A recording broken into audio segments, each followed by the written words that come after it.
Greetings, everybody. How in the worldwide are you? This is the life teacher, Mr. Worldwide Watkins, coming to you on a Saturday. Just really want to speak to your spirit. This is a spirit speaking Saturday, so to speak.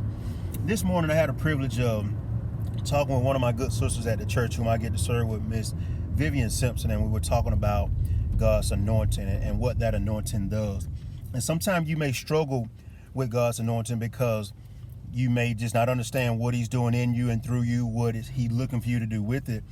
And more so than that, you probably struggle with the way people are when it comes to an anointing. And what you have to understand is when God gives you something, it sometimes draws the ire of other people. They start to dislike you. They may even hate you. They want to disassemble from you because there's something they see in you that you may struggle with. And you hear people talking about it from a greatness standpoint, but I want you to really see it from a spiritual standpoint.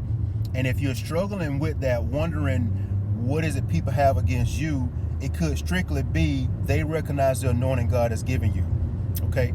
They don't have it, they may want it, or they think they want it. Most times people think they want what you have, especially when it's something God given, but they more than likely can't handle it like you can. They cannot carry it like you can. They won't do with it what God know you would do with it, which is why he chose to give it to you and not them. And so it's very easy for other people to get put off by your anointing. They may cast jokes at you. They may try to throw you off. They may do whatever they feel to try to bring harm to you because they just don't understand why you are the way you are. Why do you draw people? Why do you speak a certain way? Why do you have the influence you have? And it's no knock on you. And I really want you to understand, when you are strong in God that way, don't apologize for it. Never apologize for what God has given you. If other people don't like it, so be it. What you have to do is truly, one, you have to understand you. You have to get to know you. You have to have a relationship with yourself. Then you have to learn how to have a relationship with God to understand this is something he gave you. As powerful as it may be, it's a force to you, but it's fearful to other people. Other people don't know how to take it. And so this is why they choose to be the way they are towards you. And it's really just ignorance on their part. Because if you take it the right way and you make it be what you can make it to be, you can cause it to be energy that motivates you. It is gasoline in your tank. Okay? It is sugar in your cake batter. It really makes you to be as good as you're going to be.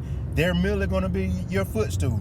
And they don't know it, but you have to recognize that. That's why you can't get uptight when people don't accept you, when people don't want you to be a part of what they do, or you feel as if you're the one you're disassembled from, or you're left out all of the time. No, baby, you got something that's totally different from the rest of them. Let them be how they're going to be. Let them be the small sheep who may be traveling behind a small shepherd. No, you got something greater than that. You're following the ultimate shepherd. You only using what he's giving you.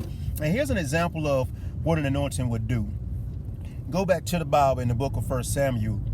God appointed and anointed Saul to be the king. But when Saul did not carry that the right way, God said, I'm going to take the kingship from Saul and I'm going to give it to David. Now, David is somebody who was younger than him, came from a much poorer family than what Saul was. He did not have the look and the appeal as Saul had as a king, but that's who God wanted because God knew who David was. And when God gave David that anointing, Saul hated him so badly. Keep in mind, Saul called David, asked his dad to let your son live with me. David was the one who played music to soothe Saul when he was angry and he had an evil spirit in him. But because God had given David something so greatly, Saul had an issue with it. He wanted to kill him. He didn't just hate him, he wanted to kill him. Saul wanted to kill David so badly, he threw a javelin to kill his own son because he wanted to kill David. That's what anointing can do. When you have it, it can cause other people to want to bring harm to you, want to damage and destroy you. But what you have to understand is God will never allow them to do it. He'll never allow them to do it. And when you are mature enough, God will increase your anointing to where you won't be the same way as somebody else. Go back to the same passage of the Bible.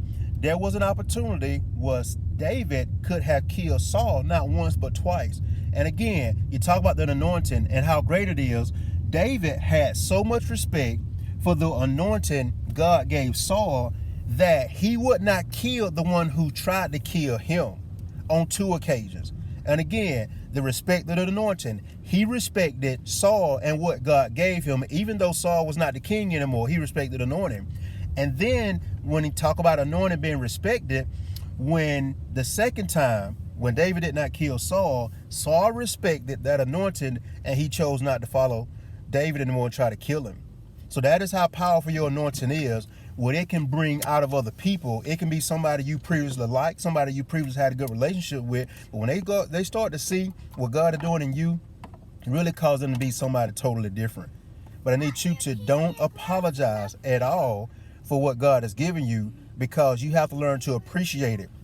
Learn to appreciate it, because it's only going to make you be whatever it is He has appointed you to be on this earth. So walk in it, walk proudly in it, never bow down to it. And listen, it doesn't matter who it is.